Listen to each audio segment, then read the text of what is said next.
Bonjour à tous. Alors, ça y est, ça marche. Alors, on va dire alors et alors. Vidéo, donc, sur les rectifications, car dans ce monde, en fait, n'en déplaise à tout le monde ou à personne, dans ce monde, rien n'est toujours figé. En fait, tout bouge et nous-mêmes, en fait, à peu près 8 ans à passer dans l'éther, en revue tout ce qui marche, tout ce qui marche pas, euh, au départ et à certains moments, bon, on n'a pas pensé à tout vérifier tout le temps, donc là, on a fait une petite vérification de points essentiels pour véritablement voir ce qui pouvait avoir non pas changé, mais ce qui pouvait avoir été raté au niveau de certaines choses. Car en fait, dans l'éther ou dans l'astral, ou même dans la vie de tous les jours, beaucoup d'êtres humains tiennent pour vrai ce qu'ils vont dire, puisqu'ils l'ont lu, puisqu'ils l'ont vu, et ou bien parce qu'ils sont dans l'astral et ils pensent que ce qu'ils voient est vrai. Donc là, l'idée, c'est qu'on a passé en revue certains sujets qui, au fur et à mesure, se sont invités. Comme ça, on discute de tout, de rien, on fait une session sur quelque chose de précis et au passage, pendant un nettoyage, tiens, tiens, vous faites ça, est-ce que c'est vrai, est-ce que c'est faux? On a revérifié des petites thématiques basiques, enfin petites ou importantes, mais en tout cas des thématiques pour voir si ça collait toujours. Bon, certaines choses, on va dire certaines choses que nous pratiquons au tous les jours dans l'éther, les nettoyages, les choses comme ça, en fait, les personnes qu'on nettoie ou pas, on se sert de certains outils précis, on va dire, qui ne changent pas, en fait. Ils évoluent, mais ils restent vrais, les outils restent véridiques, les outils restent utiles, et ils restent du côté de la lumière. On va dire, c'est pas une embrouille. Si je monte une personne dans une fontaine des dragons, bah, c'est une fontaine des dragons. On a beau, on va dire la couper 10 fois, si c'est la bonne fontaine, si on s'est pas bourré de fontaine, par exemple, bon, si on s'est pas fait avoir par un démiurgien, là, c'est une fontaine, point, ça marche. C'est en corrélation avec des planètes, bon, voilà. Bon, il restera à déterminer pour s'amuser le quasiment, on va dire, la thématique de chaque fontaine et est-ce que chaque fontaine a en fait, par rapport à sa couleur, a une utilité particulière précise. Comme par exemple la fontaine bleue, elle n'a pas une utilité précise, mais par contre les dragons bleus ont une utilité précise qui est le désenvoûtement, tout ce qui est magie noire et choses comme ça. Donc les dragons bleus ont une spécificité par rapport à un dragon rouge ou un dragon vert. Donc l'intérêt, ça sera ça. On verra si chaque fontaine a une tonalité qui a un petit quelque chose de plus par couleur. Voilà.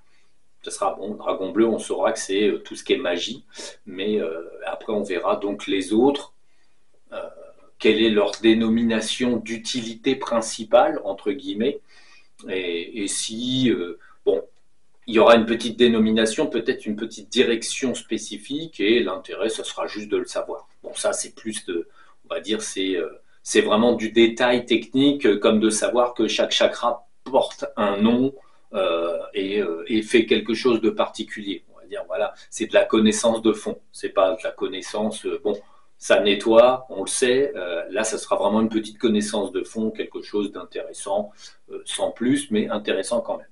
Là, on va revenir sur, en fait, au fur et à mesure du temps, euh, j'ai laissé, par exemple, sur Internet, j'ai laissé une vidéo, en fait, sur Lucifer, notre ami Lucifer, qui de nos jours vit tranquillement au Vatican et fait n'importe quoi. Donc, en fait, j'avais fait une vidéo sur Lucifer et à cette époque-là, je n'allais pas dans les terres. J'ai laissé cette vidéo, bien sûr, en place pour en fait, le but, c'était que les gens qui regardaient la vidéo, ensuite, ils regardaient les autres vidéos, et en fait, de ce fait, ils comprenaient que, en fait, moi, je m'étais trompé à cette époque-là, puisqu'en fait, il faut être très clair. Si on ne va pas dans l'éther, moins dans l'astral, mais si on ne va pas dans l'éther, on peut, en fait avoir des aspirations, se sentir inspiré et déterminer des choses comme ça par instinct, soi-disant, instinct manipulé par un petit Dédé. Et on peut commencer à dire que la Terre est plate ou quoi que ce soit, ou que Lucifer est un brave gars, qui c'est pas de sa faute, que c'est un complot contre lui. Donc en fait, c'est ça qui est important. Déjà à cette époque-là, bon, j'avais fait un récapitulatif des problématiques autour de Lucifer. J'avais dit, bon, bah tiens, on l'a trouvé là, tel piège, tel piège. Donc là, je reprécise dans cette vidéo, puisque c'était une erreur de départ. Bon, là, c'était pas une erreur d'éther, c'était une erreur humaine. On va dire l'erreur est humaine, mais c'est plutôt l'horreur qui est humaine. Et l'intérêt, c'est de bien comprendre ça. C'est qu'on ne peut pas déterminer la vérité en constant. C'est-à-dire que la vérité, Lucifer, c'est un brave gars.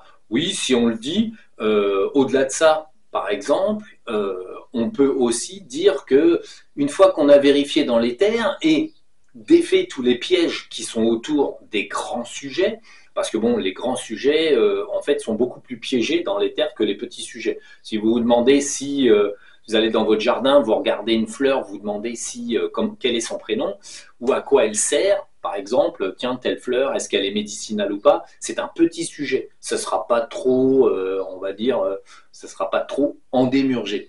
Par contre, Lucifer étant un personnage donc public, entre guillemets, dans l'esprit des gens, c'est une connaissance ancienne et c'est un mythe, un mystère.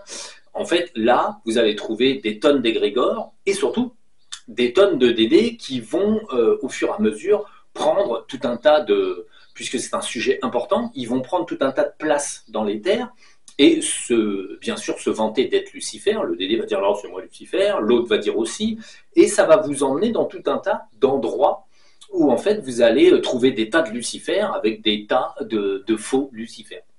En fait, c'est ça qui est intéressant. Plus tous les mythes, contes et légendes disant que Lucifer, c'est la lumière, patati patata. Donc ça, il faut bien être clair. On ne peut pas, on va dire, vérifier quelque chose, parfois dans l'éther, sans se tromper. Parce que selon le niveau et l'époque, puisqu'en fait là, la source, elle a une petite tendance à laisser des choses pouvoir se passer avant que ça ne passe plus maintenant. Nous, quand on a en fait, quand on a commencé véritablement à aller dans l'éther, au début, on était plus fort que les autres, d'accord, mais par rapport à ce qu'on est aujourd'hui, on était quand même en fait débutant. Donc même si on a pu voir des réalités, il y a eu certaines erreurs qui se sont immiscées, des petites erreurs qui dépendaient très directement, bien sûr, de petits Dédés qu'on avait sur nous, de petits Dédés qui étaient quelque part, d'autoconviction. Si vous avez une autoconviction, si vous vous auto-persuadez, c'est de la préconception, vous préconcevez que quelque chose est bon. À partir de là, vous allez le voir bon. Pourquoi? Parce que vous faites une erreur préconcevée. Donc là, bon, Lucifer, bon, j'en ai déjà parlé sur toutes les vidéos.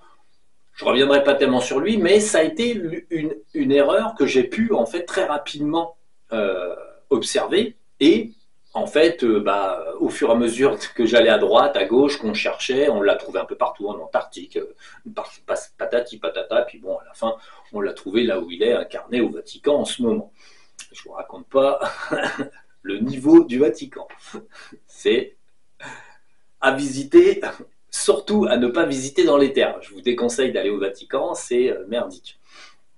Pour prendre des implants, c'est pas bon. Nous, on fait d'autres choses, mais ça, c'est autre chose. Donc, bon, Lucifer, c'était une erreur de base. Maintenant, c'est rectifié. On va revenir sur... il n'y a pas si longtemps que ça, j'ai reparlé... On a re-regardé précisément, j'ai reparlé des architectes et comme quoi il y en avait un, il y a très longtemps, il y a quand même un petit moment, qui était venu au-dessus du centre de la galaxie, une forme flottante comme Oma Dessala dans Stargate, la petite forme flottante là que j'ai redessinée. Et ben, on a regardé précisément dans le phénomène vraiment, est-ce qu'il s'agissait de la matérialisation d'un architecte, donc d'une personne, enfin d'une entité qui construit les univers, et on a regardé qu'en fait, se glissait une petite problématique, c'est tout simplement que cette entité, en fait, était un Dédé qui un gros Dédé, alors genre Dédé de l'univers, hein, c'était un gros Dédé de l'univers, qui prend une apparence qui est connue dans le cerveau de la personne. Donc là, Omat Tessala, c'était quelque chose que moi j'avais vu dans Stargate, donc ça peut venir de moi, comme ça peut venir, on va dire, d'un collectif humain, une forme qui a été collectée dans le mental. Et en fait, cette entité, elle avait été vue il y a bien 6 ans et demi, 7 ans, euh, au centre de la galaxie. Elle était beaucoup plus grande que le centre de la galaxie et elle flottait en haut et soi-disant, elle observait nos progrès.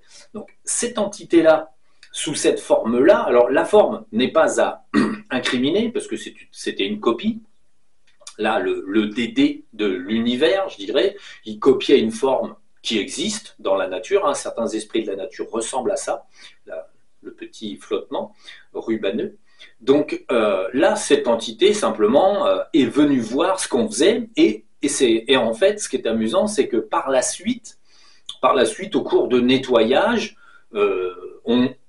on l'a tuée parce qu'en fait, elle était soit sur moi, soit sur quelqu'un d'autre, mais je pense qu'elle était sur moi. C'était un Dédé qui m'appartenait, qui avait des implants en moi. Et en fait, de ce fait, à travers des nettoyages, cette entité a été détruite au fur et à mesure des mois de nettoyage. Et elle n'a jamais pu revenir puisqu'en fait, elle était décédée pour cause de destruction et de passage dans l'incréé.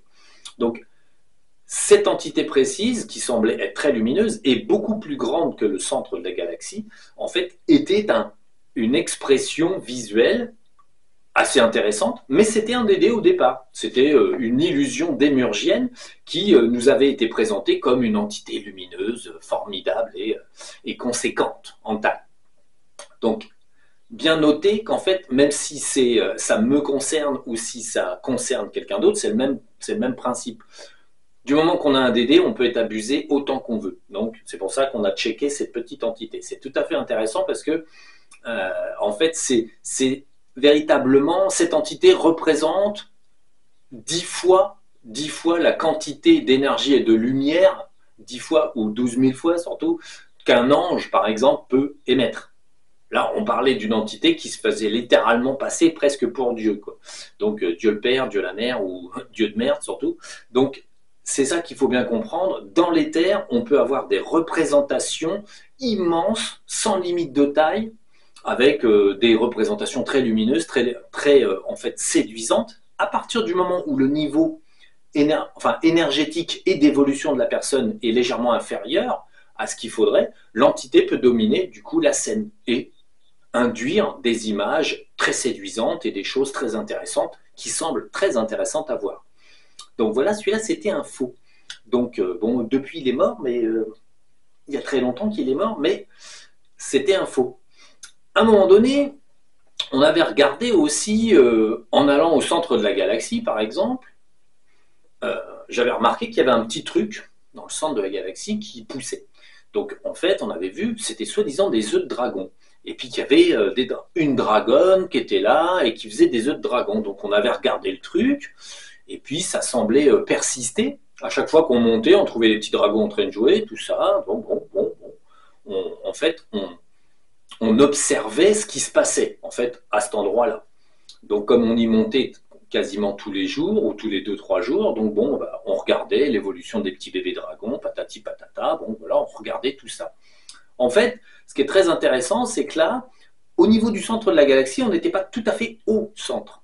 On était juste un petit peu à côté, de façon à ce que le Dédé, en fait, qui était là, en fait, puisse faire croire, puisque nous, on travaillait avec des dragons, c'était ça qui était amusant. Alors les dragons, faut préciser, pendant qu'on travaillait avec eux, n'allez pas nous dire que les dragons, ça naissait pas comme ça, parce que c'est à nous de découvrir le bien fondé d'une situation ou pas. Donc même si on bossait avec des dragons, hein, pour faire des nettoyages, pour faire du décapage, tout ci, tout ça, quand on allait au centre de la galaxie, on trouvait des bébés dragons, des trucs, des petits œufs qu'on a observés. Et en fait, bon, tout ça pour dire qu'à la fin, ces derniers temps, j'ai été revoir ces connaissances et on a pu constater maintenant, avec l'énergie que nous développons, qui est nettement plus grande qu'avant, en fait, que là, il y avait eu un décalage. On voyait bien qu'au lieu de se trouver, on va dire, donc au bon endroit, on était légèrement décalé. De ce fait, il était possible d'induire on va dire, une petite arnaque. Et pour nous, en fait, qu'on soit là ou là, vous voyez, là ou là, bon, dans les terres, ça se voyait pas forcément. Voilà, on était, bon, c'était une période où on débutait quand même, on n'avait que un an et demi de pratique. Du coup, bon, là, il y avait moyen de nous avoir. Donc, très intéressamment, en fait, les œufs de dragon n'existent pas. Alors, quand on dit ça n'existe pas, c'est toujours vrai. Hein, ça n'existe plus, ça n'existe pas. Il n'y a pas d'œuf de dragon. Toute personne possédant un œuf de dragon dans l'éther se fait rouler dans la farine. Tout dragon qui vous pond un œuf quelque part, bien sûr, c'est un démiurgien qui vous met un implant. Donc, bon, c'était assez intéressant de voir que finalement, il n'y a pas d'œufs de dragon. Bon, maintenant, évidemment, avec les connaissances qu'on a, effectivement, non, les œufs de dragon, entre guillemets, n'existent pas. Et donc ça, c'est une création typiquement, on va dire, rationaliste, humaine. Et pour ce qui est de la création d'un dragon, quand dans l'éther, un dragon doit arriver dans la matière, avec 3 corps, donc très haut dans l'éther, donc quand un dragon doit arriver, tout simplement, il est créé à la manière des jardiniers de la Terre classiques, hein, c'est-à-dire qu'un dragon, s'il a besoin de réémettre en fait un corps en 3 corps, donc c'est pas grand-chose, hein, donc s'il a besoin d'étendre le spectre des dragons, avoir plus de dragons sous la main, il peut décider simplement d'en créer, donc il va créer des corps. Dans l'incréé, il va réfléchir, il va se faire, bon allez, je me fais une dizaine de dragons là, hop, et il les crée dans l'incréé. Une fois que tout paraît parfait, il exporte la matière à partir de l'incréé, il descend cette matière dans le créé, donc pour que les dragons aient 3 corps, que ce soit de l'énergie, et ensuite des entités descendent dans ces corps de dragons nouvellement formés. Donc on est sur le créationnel classique, c'est-à-dire le créationnel de jardinier de la Terre classique. C'est en fait une exportation d'énergie de l'incréé vers le créé, et là, pouf, on a des dragons. C'est pour ça que les dragons, on pourrait, si on avait besoin de plus de dragons, on ne sait pas, on pourrait demander à quelqu'un, tiens, tu me fais une centaine, un millier, 1 million de dragons, allez, 1 milliard. Bon, ça pourrait se faire, mais bon, il faudrait que la source soit d'accord. Donc, bon, on ne crée pas des dragons comme ça, tous les matins, en se levant. C'est pas comme ça que ça marche. Mais là, véritablement, du coup, les œufs de dragon, ça marche pas. Même au centre de la galaxie, ça ne marche pas. C'est on va dire, une petite arnaque. Bon, ça a duré quelques mois. Puis ensuite, bon, soi-disant, les petits dragons sont partis ailleurs faire quelque chose. Bah, c'est assez amusant. Donc voilà, les œufs de dragon, ça n'existe pas. Les dragons ne font pas de bébés, on va dire dans l'éther. Ils créent. Vous verrez, bon, au fur et à mesure, on finira par reparler de la création pure et de comment ça se passe.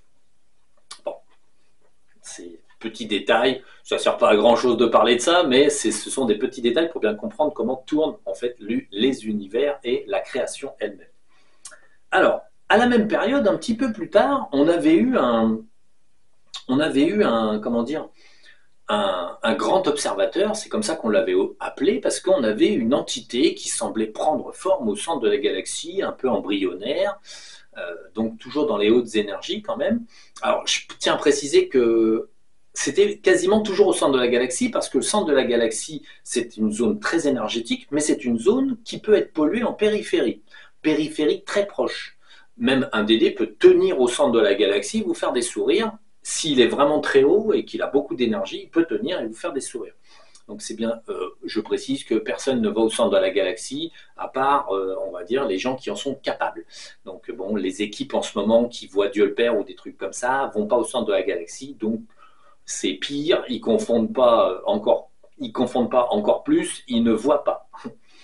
Ils ne voient pas et bon, en fait, ne sont pas vraiment capables de déterminer le vrai du faux. Donc là, c'était un grand observateur qui semblait prendre autant de place que le centre de la galaxie, qui était très grand, et qui nous jouait le gars qui descendait des hautes sphères de la création comme une entité qui n'avait jamais eu de corps et qui prenait forme au centre de la galaxie pour pouvoir remplir des rôles X ou Y. Donc c'était le grand observateur qui semblait très grand, très fort, voilà, voilà. Et en fait, bon, ça a fini qu'un jour, le centre de la galaxie, ça l'a saoulé d'avoir ce Dédé, hein, qui était à côté de lui et qui faisait le mariole, et il l'a absorbé et il l'a bouffé. Enfin, il l'a détruit, en fait. Ce grand observateur a été, à un moment donné, aspiré par le centre de la galaxie, qui l'a passé dans l'incréé, il a disparu.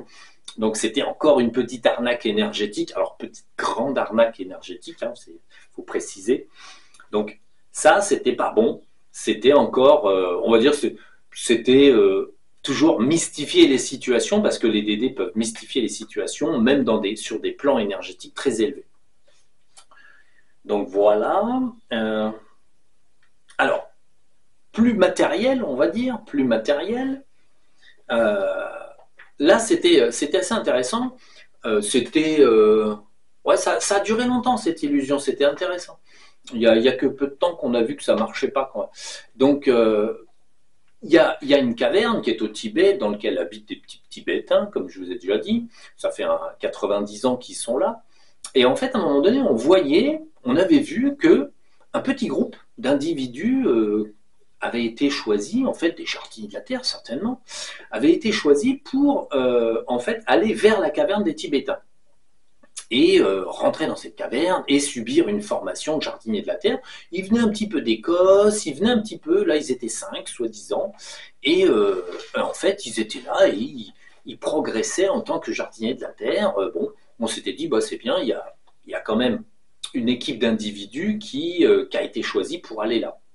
Bon, on ne remettait pas trop en question la chose, puisque ça semblait tout à fait, on a vu leur arrivée, on a vu qu'ils étaient dans la caverne, qu'ils commençaient à s'entraîner dans l'astral, patati patata, donc on a vu pas mal de choses. Et en fait, de ce fait, il n'y a pas si longtemps que ça, comme on a fait des gros débarquements dans cette caverne, des gros nettoyages à coups d'incréé, en fait, on s'est aperçu que, tiens, ils n'étaient plus là. Quand on a commencé à faire des gros nettoyages, ils ont disparu.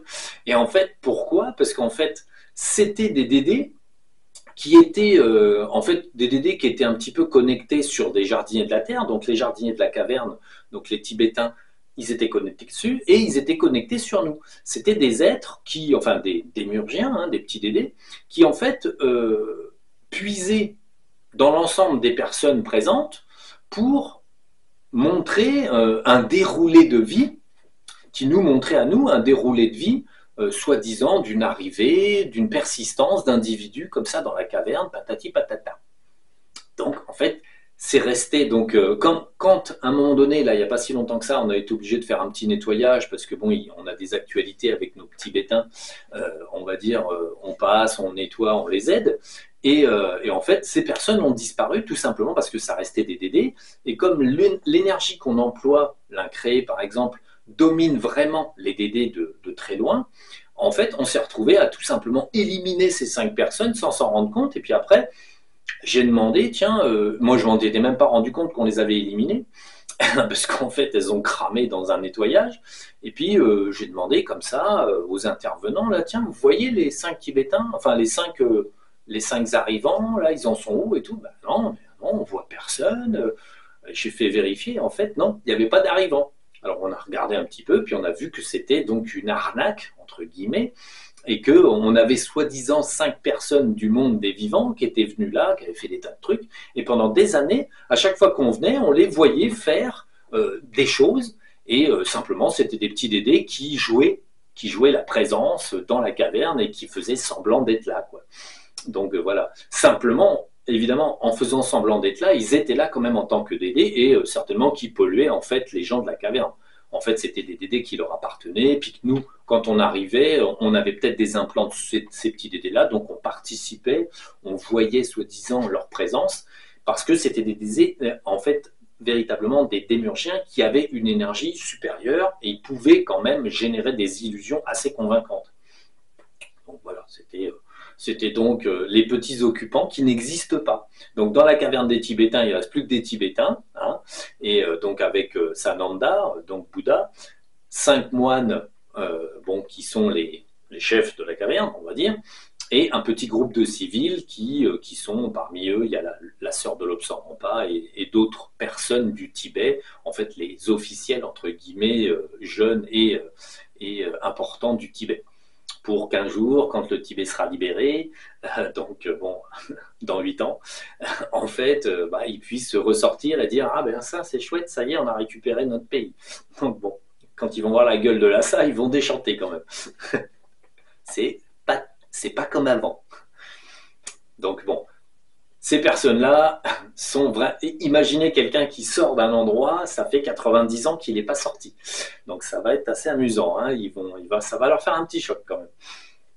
Donc voilà, ça c'était nos petits, des nouveaux arrivants qui n'existent pas. Et ensuite, il n'y a pas si longtemps que ça, c'est assez amusant, il n'y a pas si longtemps que ça, en fait, je vous avais parlé du multivers. J'ai été obligé par la source, hein, en fait, j'étais obligé de prendre position au multivers, les différentes fontaines. Avant, j'étais obligé de prendre la fontaine de l'univers parce que dans les batailles, simplement le jardinier de la Terre qui s'occupait de la fontaine est parti. Donc un frère à moi d'ailleurs, puisque il est mon frère, mon grand frère entre guillemets dans la hiérarchie de pariès tyrans. Mais bon, tous les pariès tyrannais en fait découlent d'un seul. Donc on est tous frères, il n'y a pas moyen. Donc lui, c'est un peu un grand frère. Il tenait la fontaine de l'univers. Ça se passait bien, puis ensuite il est parti, donc il a fallu que je prenne la fontaine de l'univers, et du coup métaphysiquement ça fonctionne. Puis par la suite, en fait, comme la source a dit, bon c'est un grand changement, la fontaine du multivers a été abandonnée par son occupant, et du coup il a fallu que je monte dans la fontaine du multivers. Et en arrivant, je m'installe, je pose mes petites affaires, je mets un petit peu de lumière à droite à gauche, et rapidement, je vois que, soi-disant, nous sommes 19 avec moi. En fait, je vois une sorte de table avec des entités qui représentent à chaque fois une entité représentant un univers. Bon, pas gênant en soi, donc des grandes entités qui sont là, soi-disant ça marche bien, je fais appel à eux pour pousser ci, pour pousser ça. Bon, voilà, quand on nettoie, je fais un peu appel à eux. Et puis bon, les nettoyages prennent de l'ampleur, il y a de plus en plus de grosses bêtes de merde, et de ce fait, je suis un peu pris par les événements, et ensuite on monte, et on arrive à la fontaine de l'incréé, et la grosse énergie, la grosse cavalerie, et puis du coup, je me nettoie, et puis hop, je passe au multivers, et je trouve que le multivers n'a pas l'air trop propre, donc du coup, je commence à nettoyer le multivers, et en nettoyant le multivers, je vois que ça bouge un petit peu à droite à gauche quand j'arrive avec ce qu'on appelle les anneaux du multivers là, pour nettoyer, et enfin pas du multivers mais de l'incréé, excusez-moi.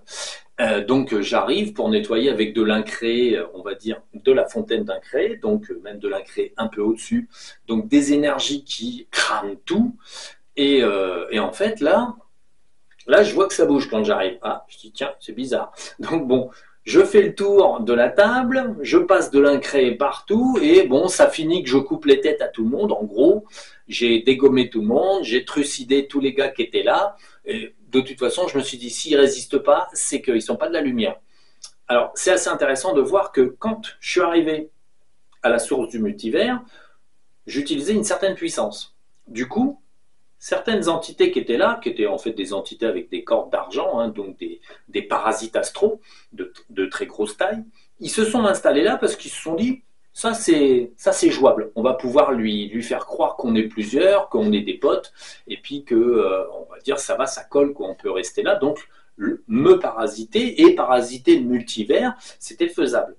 Sauf qu'en montant encore dans l'incréé, à un moment donné, j'ai atteint le stade où, simplement, quand moi je débarquais là avec la volonté de faire du grabuge, simplement nettoyer, et ben eux, ils se trouvaient pris à défaut parce que l'énergie que j'allais appliquer dans la zone dépassait leur résistance, ou en tout cas les mettait à vif. Donc, ça a fait que, on est passé du multivers, on était 19, et puis on est passé à un tout seul. J'ai tué tout le monde, je suis désolé.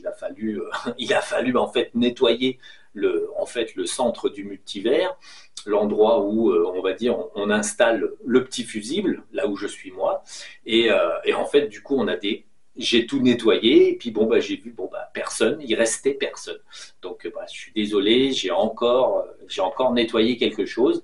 Mais c'est pour prouver qu'en fait, à un moment donné, si vous êtes là, on vous met un petit parasite qui est au-dessus de vous. Même si on était déjà dans des énergies extrêmement puissantes, il y avait quand même pas des démurgiens, mais en fait des entités astrales néfastes qui étaient là un petit peu, qui pouvaient jouer l'illusion. Et simplement, il faut encore monter pour déjouer l'illusion. C'est toujours ce concept-là, c'est-à-dire que ça vaut pour moi, ça vaut pour évidemment tous les sortants. Si quelque chose vous domine, évidemment, ça vous paraît réel au moment où en fait vous êtes de sortie. Donc voilà, c'était la liste des méchants, des bad boys. Donc il faut bien préciser que dans ce monde tridimensionnel simple, le mensonge, en fait, le mensonge et les illusions dominent. À l'heure actuelle, on voit de plus en plus de vidéos sur YouTube où en fait tout est faux.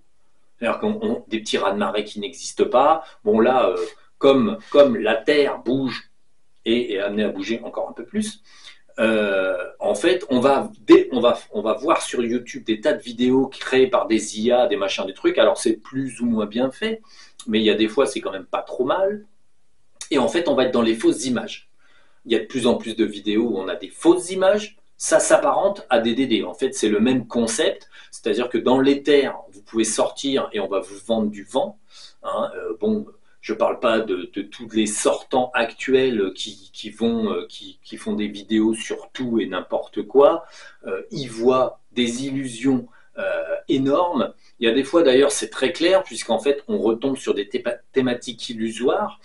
Et quand un individu ne voit pas d'illusion, parfois il participe de lui-même, puisqu'en fait, dans le cas de Tiamat, la lune de cristal, que Mathieu voit avec de l'eau, alors qu'elle n'a jamais eu d'eau, en fait, de l'eau et des choses comme ça, il insiste toujours, quand il fait une vidéo et qu'il voit quelque chose, sur la lémurie par exemple, il voit quelque chose et il ramène une version, au lieu d'essayer d'éclaircir la vision de ce qu'il voit, il ramène un vieux sujet, là, un vieux Dédé, Tiamat avec de l'eau, et hop, il le met là, et il impose ça. En fait, ça, c'est une erreur phénoménale. Dans l'éther, par exemple, si vous imposez une vieille version comme ça, et vous dites, ah ouais, c'était comme ça. Non, pas forcément. Pourquoi cette fois-ci, on ne regarderait pas? Parce que là, nous, c'est ce qu'on fait. Par exemple, si on aborde, il faudra qu'on regarde la lémurie, machin truc, et patati et patata, plus en détail, puisque, en fait, je vais créer des vidéos sur les jardiniers de la Terre, mais surtout, en fait, je vais appeler ça « Il était une fois les jardiniers de la Terre », parce que je ne peux pas faire « Il était une fois la vie » avec le petit bonhomme blanc, là, les choses de quand on était gamin. C'était assez amusant, cette série-là. Donc, « Il était une fois la vie », c'était une série sur le déroulement de l'humanité, l'histoire telle que était disponible avant. Là, moi, je vous ferai « Il était une fois les jardiniers de la Terre », qui regroupera la naissance des jardiniers de la Terre, et ensuite la naissance de la Terre et les civilisations, et on essaiera de, chronologiquement parlant, en fait, créer l'histoire, enfin, arriver à raconter l'histoire, donc on ira un petit peu se documenter au fur et à mesure, de façon à étayer un petit peu qu'est-ce qui s'est passé à cette époque, qui était qui, comment ça se faisait. Donc on fera des vidéos sur les jardiniers de la Terre, l'évolution de l'humanité et comment ça s'est passé. Donc c'est comme l'humanité dépend des jardiniers de la Terre et en fait est une création des jardiniers de la Terre, en fait voilà, ça sera l'histoire des humains à travers simplement les personnes qui ont créé ces civilisations, qui ont créé tout ça. On appelle ça des jardiniers de la Terre parce que c'est comme ça. On pourrait appeler ça les Pariès-Tyranais, mais ça serait faux, puisque Pariès-Tyran n'est qu'une planète des jardiniers de la Terre. Donc, l'intérêt, c'est de bien comprendre qu'en fait, à chaque fois qu'on sort, il ne faut pas forcément imposer ce que l'on pense. Souvent, à chaque fois que on va dire l'Atlantide, les périodes comme ça, on va voir les vidéos de Mathieu par exemple, il essaye toujours de ramener Tiamat. Oui, parce qu'on a vu que Tiamat c'est ci, Tiamat c'était la guerre, Tiamat ci, Tiamat ça. En fait, c'est ces petits dédés à lui qui ramènent le sujet tout le temps sur la table. Alors que l'intérêt serait de vérifier lors d'une sortie qu'on fait sur un sujet légèrement à côté, par exemple la lémurie ou autre chose, en fait, est-ce que c'est la même vision des choses aujourd'hui, sans prendre en compte la fameuse Tiamat pleine de flotte?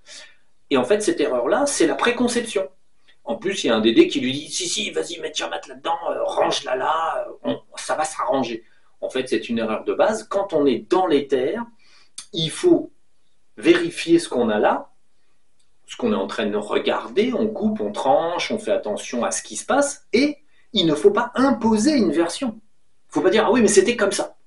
Non, non, non, pas forcément. Regardons comment ça se passe là, devant nous. On tranche, on essaye de voir si ça va, et on vérifie les événements, mais on n'impose pas un référentiel. Si on impose un référentiel en disant que ah bah oui, mais le Christ il est né là, il est comme ça, il est mort comme ça, il était sur sa petite croix, référentiel, on crée de soi-même des blocages. Il ne faut pas dire en fait que les singes ont tous des poils. Parce qu'il y a des singes qui n'en ont pas. Bon, ils sont rares. Mais l'intérêt, c'est ça, c'est quand on va dire dans l'éther, si on crée un référentiel de base, on peut se faire avoir par son propre référentiel. Parce qu'on part sur un sujet qu'on préétablit, et on préétablit aussi une conviction personnelle, la préconception. Et dès qu'on préconçoit quelque chose, on aura une tendance à le voir. Et en plus, les petits dédés qui sont là autour de Tieu et tous les autres, là, en fait, ils disent oui, oui, oui, bien sûr, Tiamat était pleine d'eau, bien sûr, ça fait évoluer les océans. Il y a 2 fois plus d'eau sur Terre parce qu'une pauvre planète est venue percuter la Terre, c'est évident. Donc bon, tous les abus dans l'éther sont dus en général à trop de crédulité ou beaucoup de préconceptions. Beaucoup de gens, là, ils continuent, ils canalisent le Christ, ils canalisent machin, canalisent, bon, on ne parle pas des médiums, des machins, de trucs, tout le monde préconçoit et tout le monde ne fait rien du tout. Et en fait, aujourd'hui, la proportion d'individus en fait, qui touchent réellement la réalité métaphysique supérieure, bah, en fait, il n'y en a quasiment pas. Tout le monde plane. Ce monde va continuer de planer, il faut être très clair. Aujourd'hui, se présentent des événements physiques qui vont remuer un peu les individus, mais 99% de la population minimum va continuer de planer dans des préconceptions, que ce soit du physique ou du métaphysique. L'humanité va continuer de rêver sa vie et absolument pas de vivre sa vie. Et le réveil sera extrêmement difficile quand on va changer littéralement de sens, de choses. Donc bon, quand la barrière de photons sera là, le mensonge n'existera plus. Hein. Donc il n'y aura pas moyen de se voiler la face parce que il n'y aura pas de voile. Donc bon, plus moyen de se mentir à soi-même, de mentir aux autres, plus moyen de voir des erreurs et de vivre dans ces erreurs, ce ne sera pas faisable. Ce qui veut dire que l'humanité, ce n'est pas une tarte dans la gueule qu'elle va prendre, c'est littéralement toute l'humanité va se prendre une claque phénoménale. C'est le mur du photon. Là, la barrière de photons tient bien son nom. Tout le monde va se prendre la barrière de photons en pleine gueule et va comprendre à un moment donné que ah, bah mince, c'était faux. Ça va quand même faire mal parce qu'en fait, l'humanité ne se conscientise pas réellement et toutes les singeries qui ont lieu aujourd'hui dans le domaine métaphysique, c'est vraiment des singeries, ça ne va pas du tout aider. Hein. Il y a tout un tas de gens que en fait, ils vont quand même passer le mur de photons, mais ils vont se le prendre en pleine gueule. Et franchement, ils vont quand même déchanter quand ils vont voir que la réalité, c'est pas ça du tout. Du coup, bon, voilà, ce sera amusant à voir. Des gens qui, tout d'un coup, il est où Michael? Ils sont où les anges? Ah, bah zut, alors, et mes œufs de dragon, je les ai perdus. Il faut savoir que les gens qui font de la HRE, de l'éther, médium, machin truc, il y en a qui vont survivre. Donc tout d'un coup, quand ils vont essayer d'aller voir dans la métaphysique ce qui se passe, bah, leurs œufs de dragon, toutes leurs conneries de Dédé qui leur donnaient des conseils et machin, tout aura disparu. C'est-à-dire que toutes les illusions qui ont été vendues pendant des dizaines d'années, là, tous les bons conseils qu'ils donnent à tout le monde et puis toutes les conneries qu'ils arrivent à raconter, ils vont s'apercevoir qu'ils ont été baladés pendant des années et des années. Et du coup, de fait, ils réaliseront qu'en fait, tout ce qu'ils viennent de faire sur 10 ans, 20 ans, 30 ans, ça n'était que des conneries. C'était 80% de conneries. Ça va un petit peu les déstabiliser. Ils vont se dire, ah, je suis pas, alors je suis pas. Ben non, non, t'es pas. T'es juste quelqu'un qui a survécu. Donc, bah ouais, t'es un clown. Donc bon, au niveau de la conscience, ça va faire très mal. Parce qu'en fait, les individus vont se retrouver à regarder tout ce qu'ils ont fait et de se dire qu'ils se sont trompés. Donc, je conseille aux gens de commencer à s'introspecter très profondément, car en fait, un bon mur de photons, ça fait plus mal que de se poser la question, est-ce que je n'aurais pas tort? Cette question-là, c'est un problème d'ego.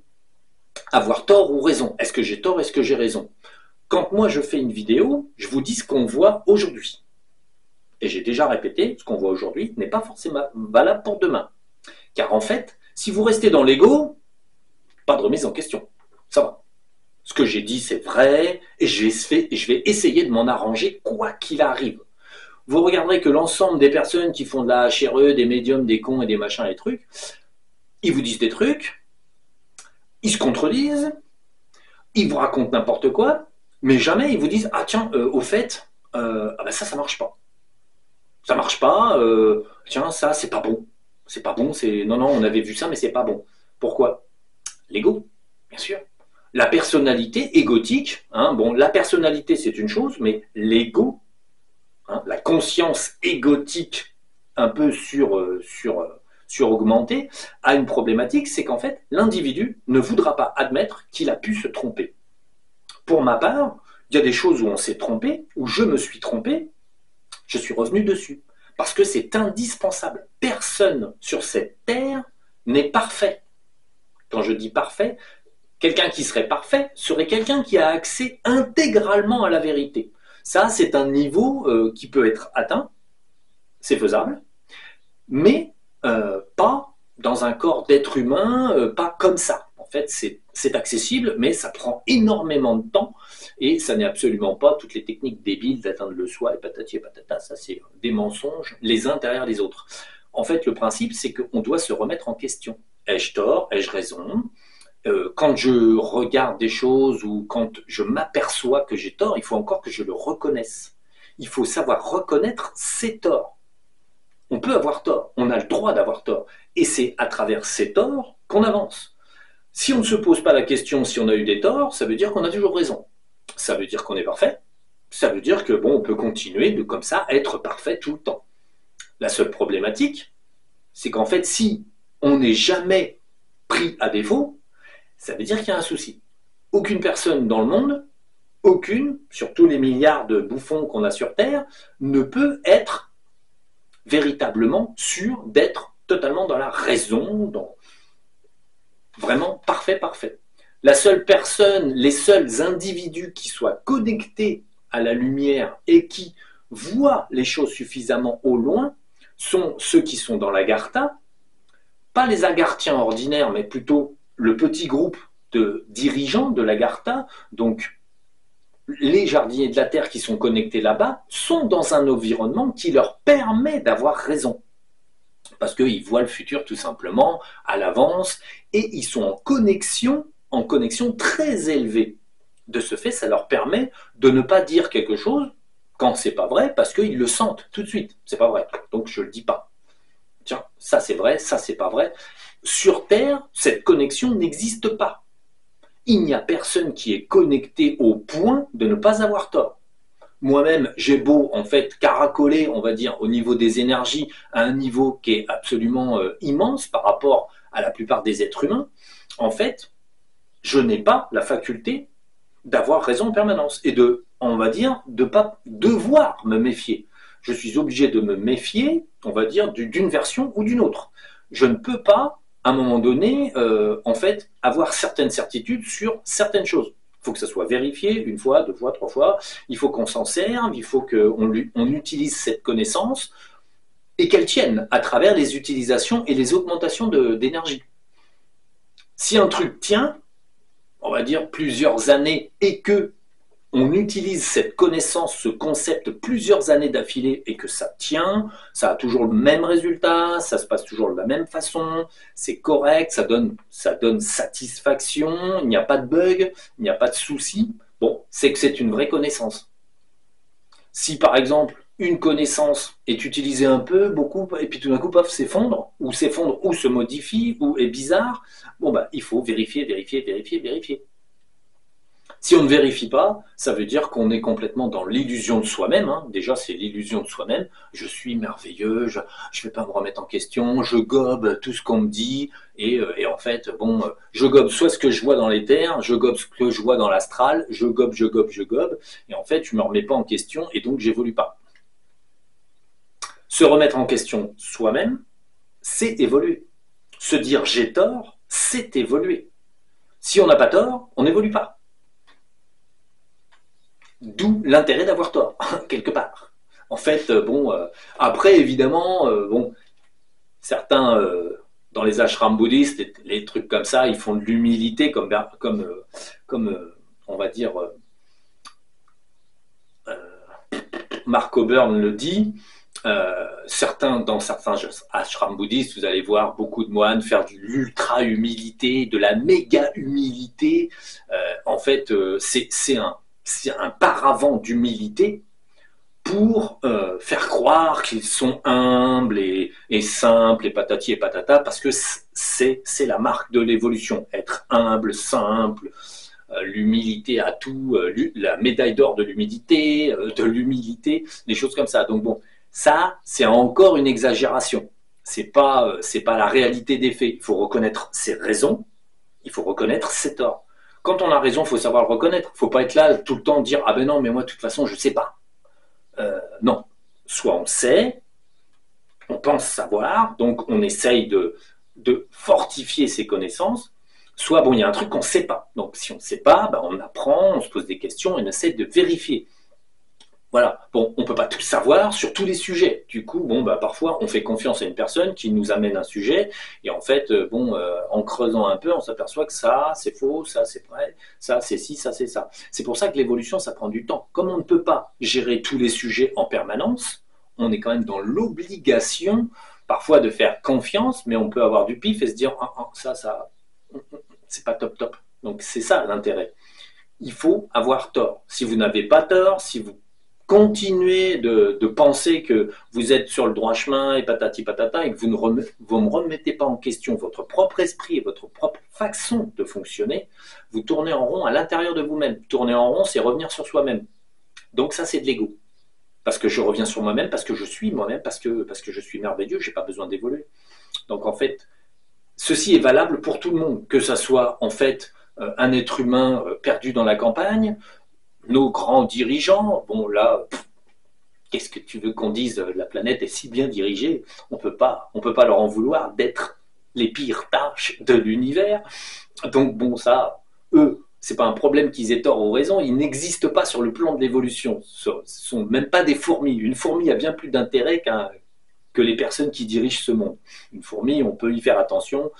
Malheureusement, nos dirigeants, si parfois ils finissent écrasés par une voiture, franchement, ça n'a véritablement aucun intérêt de s'en soucier.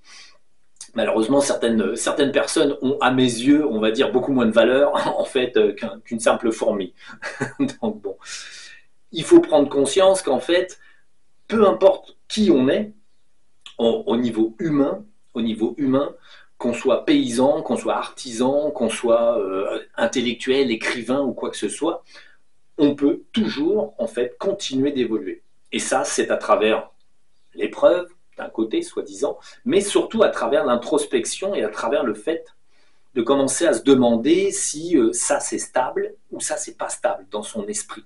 Il faut quand même se dire, bon voilà, moi j'utilise ça comme type de pensée, est-ce que j'ai tort? Est-ce que j'ai raison? Est-ce que cette pensée est véritablement bonne à utiliser en permanence ou est-ce qu'elle a besoin d'être ajustée? En fait, c'est là où c'est important de se remettre en question parce que le mode de fonctionnement de l'esprit d'une personne doit passer à travers le filtre en fait de tort ou raison. Parce qu'en fait, ça permet de construire et déconstruire. On déconstruit ce qui ne va pas pour reconstruire quelque chose d'autre. Ça prend du temps. C'est un exercice qui doit être permanent. En fait, on va dire, on ne fait pas ça 1 heure par jour. Il faut vivre comme ça. Il faut vivre à travers la bascule. Suis-je dans le vrai? Suis-je dans le faux? C'est très important, dans le sens où en fait vous ne pouvez pas considérer que vous êtes immuablement une somme de raison et que vous êtes en fait arrivé à un stade où il n'y a plus de questions à se poser. C'est totalement faux. Donc il y a énormément de personnes qui sur internet donnent des leçons, oui alors ça c'est comme ci, ça c'est comme ça, platati platata. Ils n'ont pas commencé d'évoluer, ils sont déjà en train de donner des cours. Des cours d'évolution, des cours de ci, des cours de métaphysique, d'énergie, patati patata, et ça parle, et ça parle, et ça parle. Seul problème, c'est que bon voilà quoi.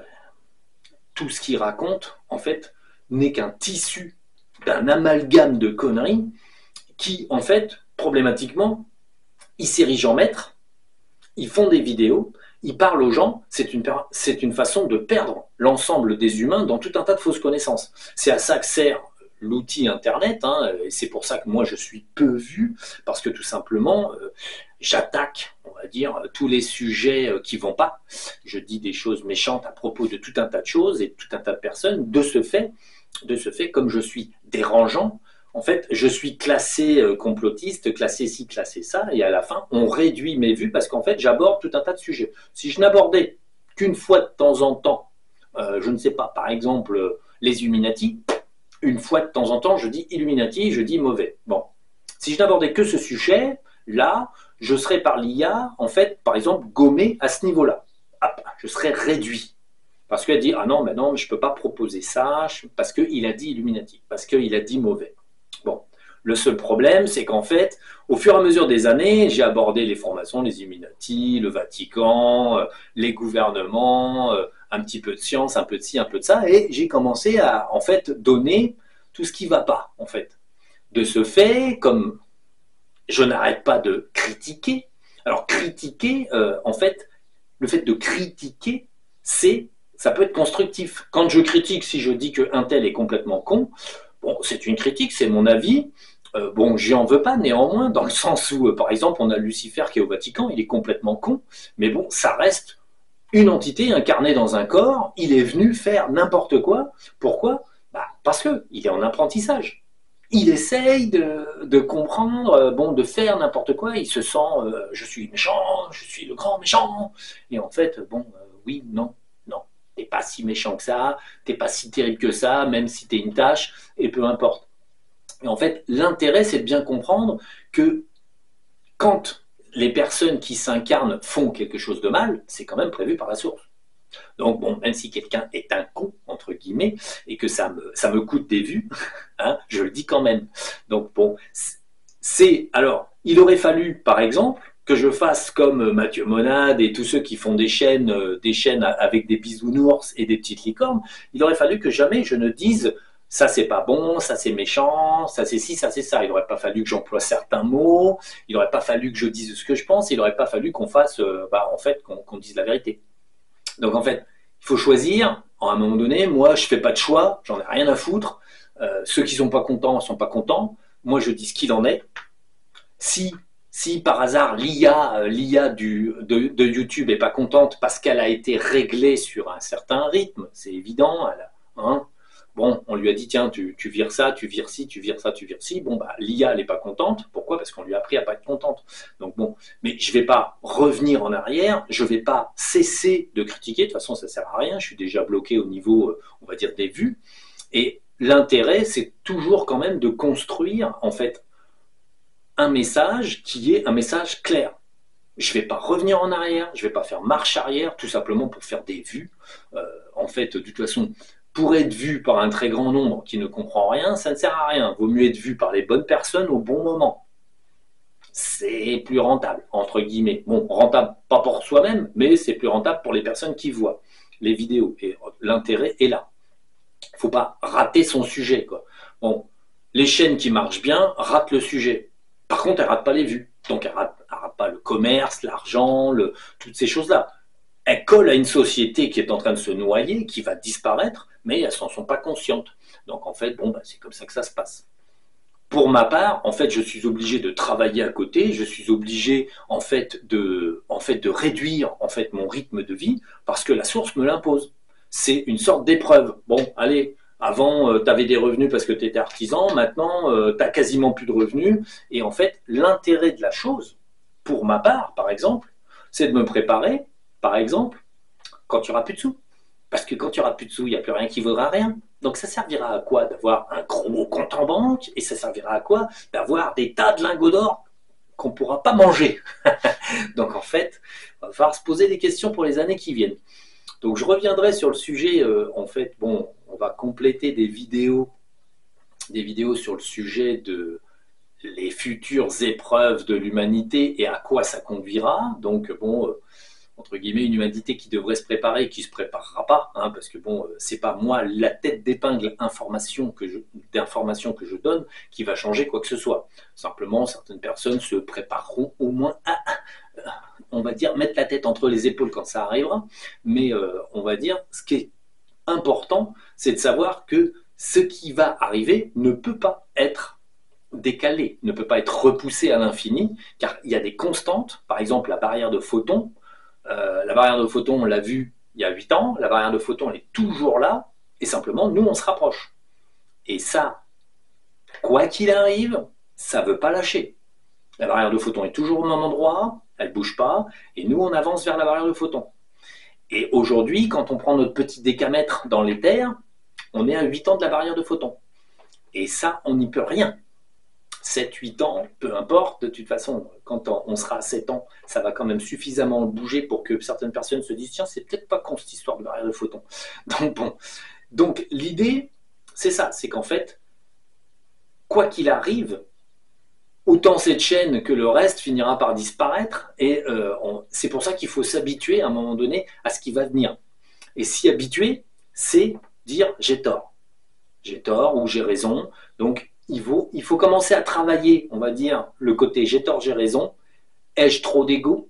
Est-ce que mon ego est mal placé en moi, hein? Et ça, il va falloir y bosser. Parce qu'en fait, l'avenir de chaque individu n'est pas, on va dire, n'est pas un hasard, hein. Donc ça, j'ai déjà précisé, il y a un plan précis, donc ceux qui devront être sauvés seront sauvés, ceux qui doivent s'endormir s'endormiront. Ça, c'est une chose qui arrivera. Mais comme nous-mêmes, on n'est pas tout à fait sûr, autant travailler sur soi-même pour dire qu'on va évoluer et qu'on pourra être prêt au bon moment, tout simplement. Être prêt, voilà, être presque à jour, quoi.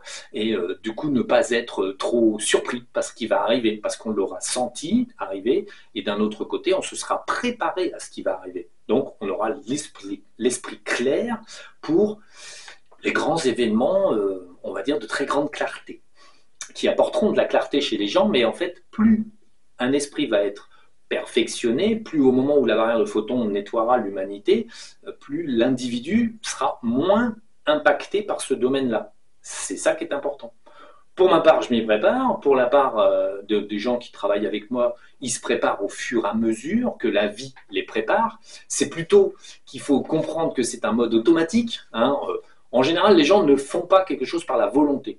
La source les pousse dans une direction. C'est très amusant de voir le « allez, tu vas par là, allez, tu vas par là ». Hein, ça prend du temps, hein, c'est assez amusant de voir le déroulement de chacun en fait à travers l'expérience de l'éther.